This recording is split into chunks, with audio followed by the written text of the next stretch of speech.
for joining us on APS TV for a new edition of 7-5. Shortly after the credits, we review the headlines.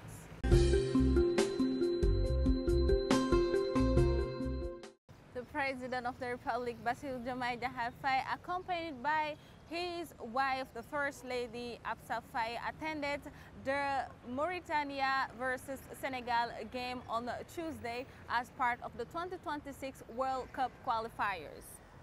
In an atmosphere of fervor and national unity, the Lions of Teranga won a brilliant victory, validating their qualification. At the end of the game, the head of state congratulated players and technical staff, also welcoming the unfailing commitment to the Senegal supporters. His Excellency Diomaye Faye also chaired on Thursday the opening of the National Forum on Books and Reading, a highlight to rethink Senegal's cultural policy and relaunch the book industry. In his speech, he recalled the emancipatory power of the book, stating that it frees, inspires, and shapes the aspirations of peoples as well as ideals of nations.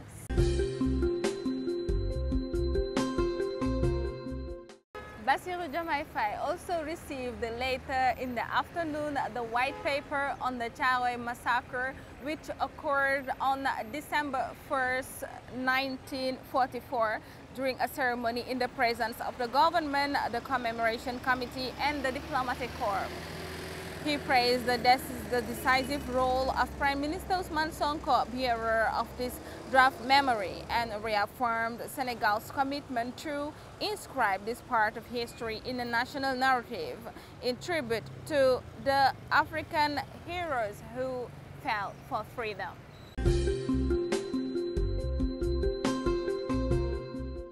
The single ordinary session of the Senegalese National Assembly was officially opened on Wednesday. Its President Malick Ndiaye announced several major reforms: the launch of a parliamentary channel, the adoption of a 2025-2029 strategic plan, as well as the implementation of a manual of administrative, financial, and accounting procedures. The objective is to modernize the institution and strengthen its transparency.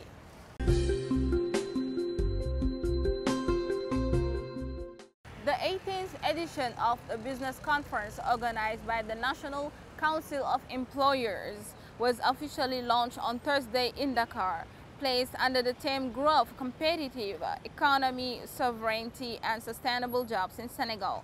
This edition brings together public decision makers, business leaders, national and international experts for 2 days to rethink the role of the private sector in the country's economic transformation.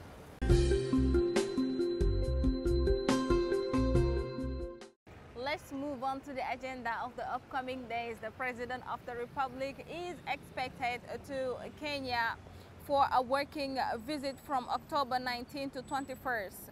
This trip is part of the strengthening of bilateral relations between Dakar and Nairobi, with several high-level meetings focused on economic and diplomatic security cooperation between the two nations.